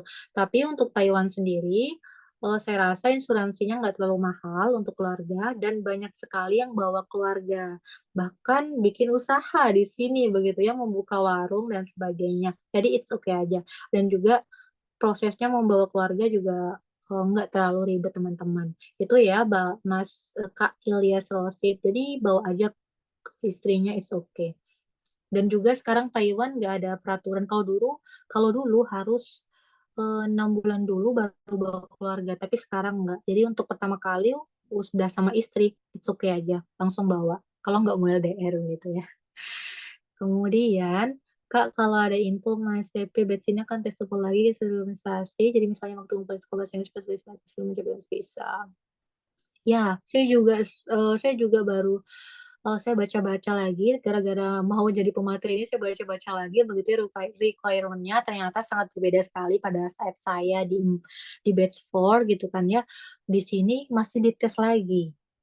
Eh bisa jadi sih teman-teman kalau misalnya teman-teman dapatnya 500 sebelumnya kemudian dites nggak dapat 500 ya mungkin gagal karena itu juga termasuk tes seleksi kan itu kan tes seleksi begitu kan ya jadi mungkin teman-teman bisa prepare benar-benar sebelum tes TOEFL-nya itu karena pada saat saya nggak ada jadi saya nggak ada tes tes bahasa Inggris habis tes administrasi lolos kayaknya saya administrasi sama Faki deh ya nggak sih Ki ini Faki ini juga pernah ikut MSPP loh. Dia juga mendaftar bareng saya pada saat itu. Jadi kalau nggak salah administrasi, kemudian langsung tes apa ya kemarinnya? Saya lupa. Tes interview, tapi interviewnya nggak in English, dia cuma bahasa. Jadi kayaknya di angkatan saya itu beruntung sekali karena semuanya itu in bahasa, nggak English. Tapi sekarang semuanya bahasa Inggris. Jadi tetap semangat lah, karena kan tujuannya mau keluar negeri, jadi semuanya harus in English, teman-teman. Kemudian yang terakhir, apa ini? MSCP kapan lagi dibuka selain bulan ini ya? Pas pengetahuan saya MSPP itu annual ya, jadi tiap tahun Mas Saiful Haq, jadi nggak ada per bulan begitu ya. Meskipun beasiswa manapun sepertinya juga per tahun, dan MSPP ini pun juga per tahun, dan biasanya memang dibukanya itu di akhir tahun, antara September, Oktober, November, begitu. Tapi ini agak mundur sih, karena pada saat itu September saya sudah berangkat, tapi ini masih proses aplikasi, agak mundur 1 bulan. Tapi dia 1 tahun sekali. Jadi kalau misalnya nggak bisa tahun ini, kalau masih umurnya mencukupi, bisa dipersiapkan kembali ikut di tahun depan. Begitu.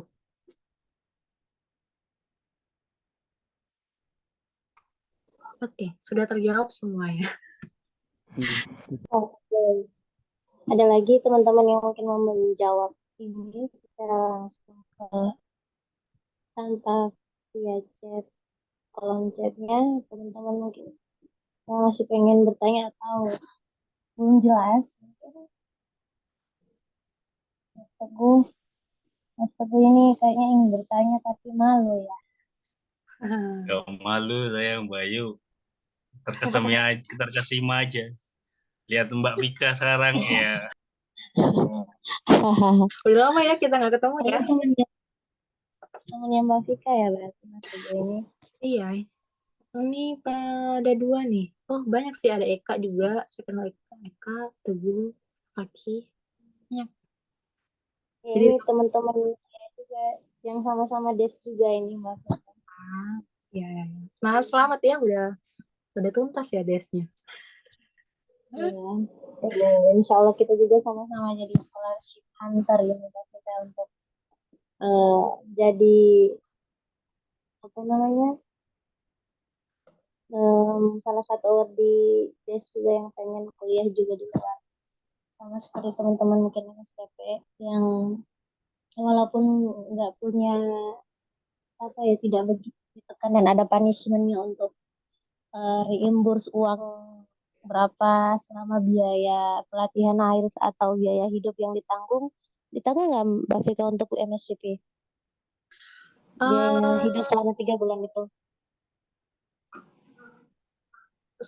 di kontrak saya itu tidak ada ya, tapi saya kurang tahu nanti kontraknya di teman-teman, tapi di saya itu nggak ada begitu ya, nggak ada untuk penggantian sejumlah uang yang sudah dikeluarkan. Itu sepengetahuan saya. Kemudian juga kalau misalnya nanti nggak ambil tes IELTS juga nggak ada apa-apa. Tapi ini jangan jangan disepelekan begitu teman-teman. Jadi kalau sebisa mungkin teman-teman at least itu ya tes IELTS begitulah ya teman-teman. Kemudian kalau memang belum dapat rezeki beasiswa terus mencoba, kemudian terus apply begitu beasiswa-beasiswa nanti. MSPP bakal monitoring teman-teman, apa sih kendala teman-teman, kenapa sampai sampai jangka waktu yang telah diberikan belum dapat beasiswa itu kenapa, begitu ya, belum take IELTS itu kenapa. Ya berikan aja penjelasan sesuai dengan kendala atau struggle dari teman-teman masing-masing. Karena menurut saya mendapatkan beasiswa pun sangat susah begitu ya. Ada yang bilang juga rezeki-rezekian, tapi apapun itu harus di-prepare dengan baik-baik. Apalagi perihal dokumen, karena salah satu yang sebelum ke interview biasanya kan ngelihatnya dokumen itu dulu. Oleh karena itu sangat riskan banget ketika cuma coba-coba. Karena pengalaman saya sebenarnya gap year tahun setelah saya lulus profesi teman-teman di tahun 2020, saya pergi ke Pare, saya kuliah bahasa Inggris. Sebenarnya perjalanan belajar bahasa Inggris saya itu udah lama sekali. Saya belajar di Paris selama 6 bulan, dari basic, kemudian saya ngambil IELTS, itu 6 bulan. Kemudian lanjut, eh, saya ngambil Oh iya, saya ngambil MSPP. Setelah dari Paris, saya langsung ngambil MSPP udah saat itu 3 bulan. Jadi hitungannya itu 9 bulan saya belajar bahasa Inggris. Maksudnya yang emang intens ya, belum lagi yang otodidak. Setelah itu, karena saya takut lupa dengan bahasa Inggris yang sudah saya dapat, saya masih belajar online lagi. Saya take online, online course gitu, biar speaking saya masih tetap terjaga, kemudian grammar dan sebagainya saya masih terjaga. Itu salah satu ikhtiar begitu ya untuk bisa masih mempertahankan kemampuan bahasa Inggris. Jadi benar-benar harus di-prepare. Meskipun rezeki-rezekian, tapi memang benar-benar harus di-prepare. Begitu teman-teman. Harus niat juga betul. Insya Allah kalau misalnya niatnya untuk belajar, insya Allah dilancarkan kok. Semangat. Oke, benar-benar itu ya teman-teman. Jadi walaupun mungkin kita udah berdoa tapi ikhtiar kita mungkin ya masih ogah-ogahan ya. Jadi jangan menyalahkan takdir ya. Teman-teman yang masih belum mungkin kayak kok struggle banget sih belajar bahasa Inggris itu susahnya minta ampun. Nah, nggak dilihat hasil yang sekarang Mbak Vika dapat itu ada ini backgroundnya. Ternyata perjuangannya juga tuh nggak sebentar, bukan cuma sebulan 2 bulan belajar bahasa Inggris, tapi juga ternyata sudah kurang lebih 9 bulan, belum juga pelajaran apa namanya otodidak juga kan belajar sendiri dan juga kursus ternyata juga kursus online juga untuk meningkatkan lagi materi-materi bahasa Inggris yang sudah didapat selama di Pare. Oke, ini Mbak Vika ada juga. Oh ya, sebentar saya jawab mungkin ini yang bertanya Mas Samsul. Des, apakah juga buka setiap tahun? Mas Samsul, Des juga ini sama seperti MSPP, jadi annual juga, makanya dia per tahun. Jadi tunggu aja nanti setelah periodenya Mas Abdul selesai untuk Desember ini, kemungkinan akan dibuka nanti untuk struktur DPP yang baru di tahun yang akan datang. Nanti ditunggu aja untuk informasi selanjutnya ya. Pantengin terus Instagramnya LPBPA. Ada itu Instagram, nanti bisa dicari di Instagram, pencarian Instagramnya.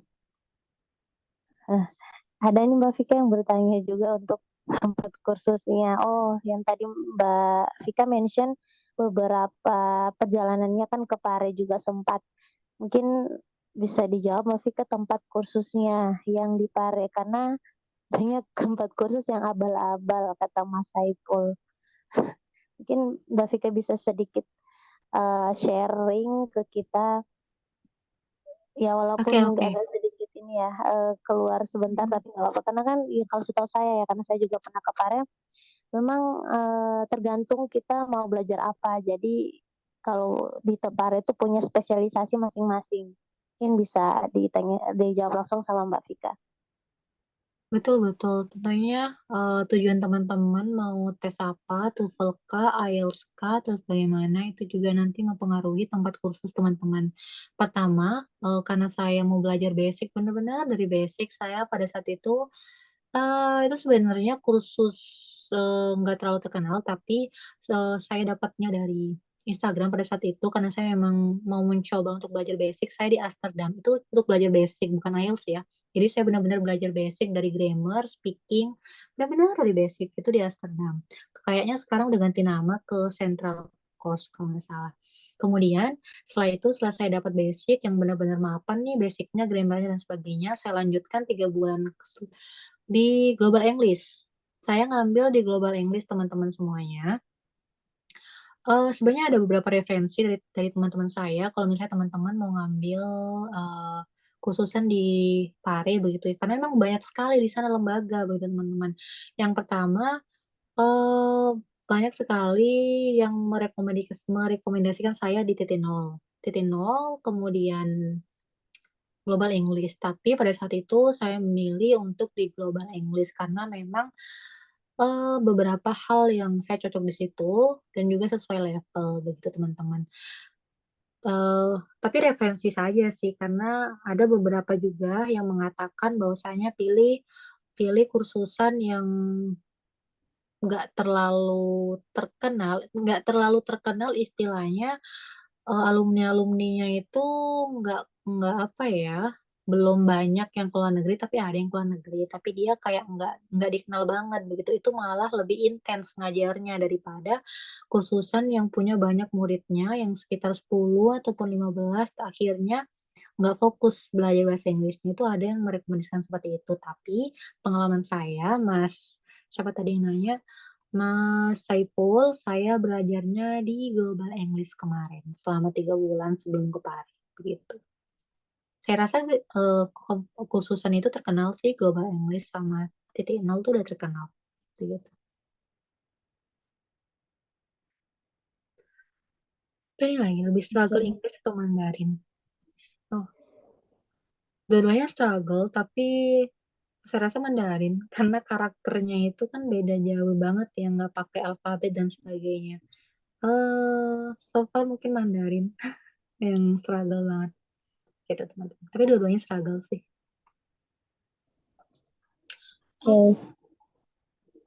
Oke, itu ya teman-teman semoga menjawab. Saya punya tambahan sedikit karena juga pernah ke Pare dan pernah kursus juga dan pernah juga ambil kursus di GS sama titik nol. Jadi ya itu approve juga. Saya juga menjadi saksinya pernah ngambil di sana dan memang bagus untuk intensif kelasnya.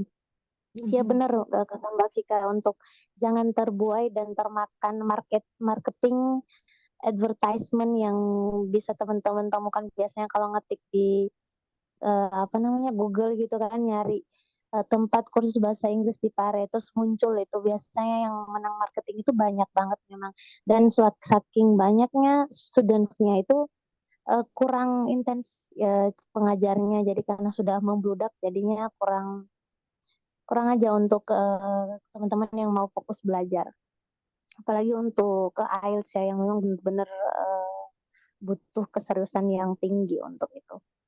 Oke, saya rasa sudah terjawab ya semua pertanyaan teman-teman di kolom chat sama teman-teman mungkin belum berkesempatan bertanya di sesi malam ini. Insya Allah kita punya scholarship talk juga untuk tiap bulan ya Insya Allah.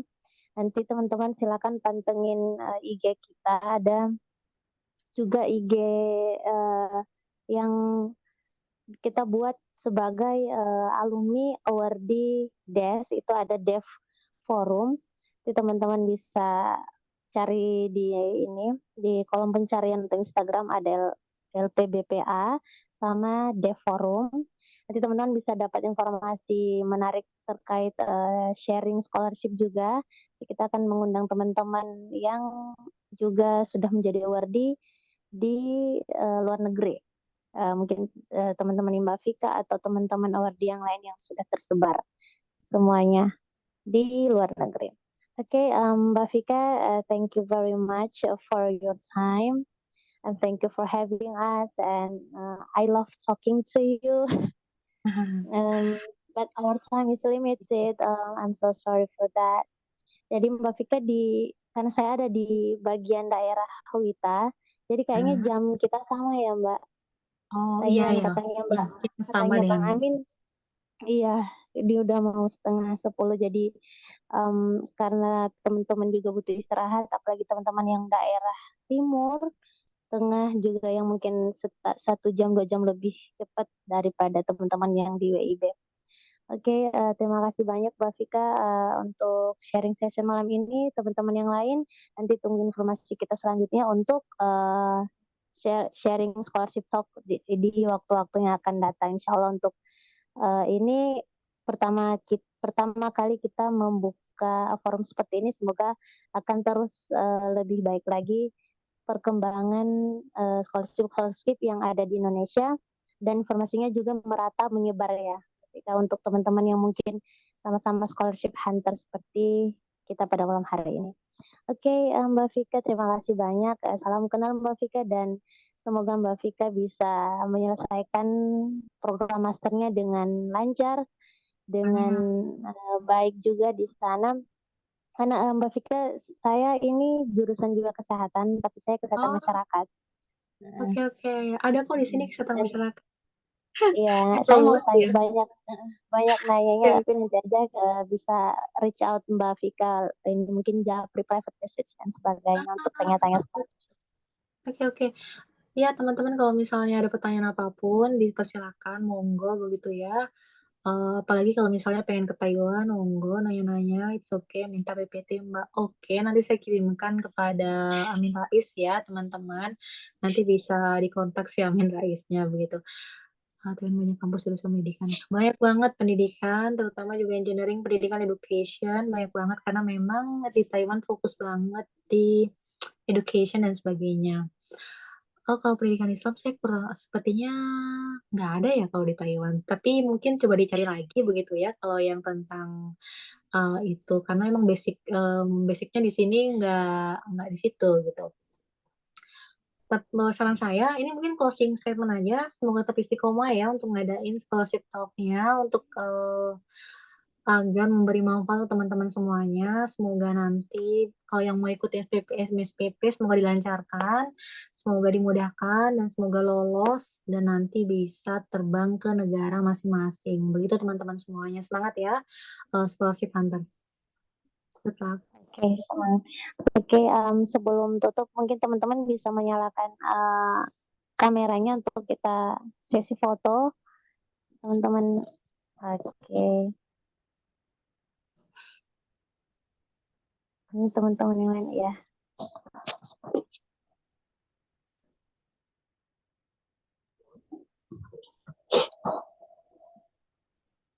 Oke. Kayaknya ini didominasi sama ini ya, boys, teman-teman. Ini Terima kasih banyak karena sudah. pematerinya cewek ya begitu ya, yang datang Besok kebanyakan pemateriannya cowok. cowok ada cewek banyak berarti. Bisa jadi begitu ya. Apa kabar Alhamdulillah. Mas Fakih? Mas Ilham nggak mau ini, Mas Ilham open cam-nya Ram, sama Mas Samsul ini. Cahayanya Iya. jelek. Oke. Iya ya. Oke, ready? 1, 2, 3. Oke, one more time. Oke. 1, 2, 3. Oke. Terima kasih banyak teman-teman semuanya sudah hadir pada malam hari ini. Makasih juga buat Mbak Vika semuanya.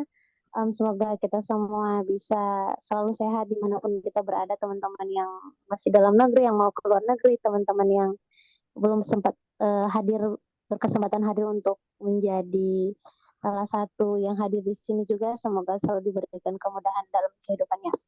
Amin ya rabbal alamin. Nanti kita tutup sesi scholarship talk malam hari ini dengan melafazkan hamdalah. Alhamdulillahirabbil alamin. Assalamualaikum warahmatullahi wabarakatuh. Waalaikumsalam warahmatullahi wabarakatuh. Waalaikumsalam warahmatullahi wabarakatuh. Teman semuanya. Saya izin Thank you live ya. semuanya. Saya izin live ya. Iya, makasih Mbak Vika. Oke. Yang mau DM gak apa-apa, follow aku Hai Vika ya di Instagramnya. Mati. Oke. Oke, bye-bye. Bye-bye. Ya sudah DM Kamu gendut. Cepat betul pergerakan Bang Samsul Bahri.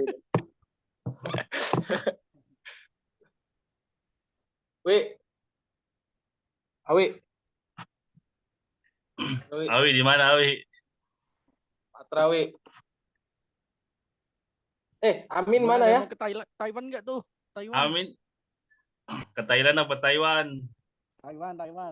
Thailand makno nanti. Harusnya Mas Sobar juga ikut di sini. Cak Rul bisa Cak Rul Iran. Jangan Ham, sepi peminat. Dicoba aja buat selingan Peminat.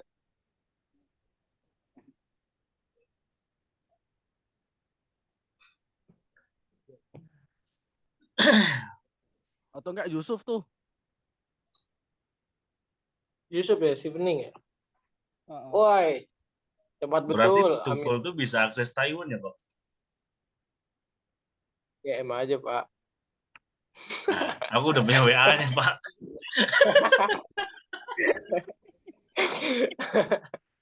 Kita udah punya WA-nya Pak.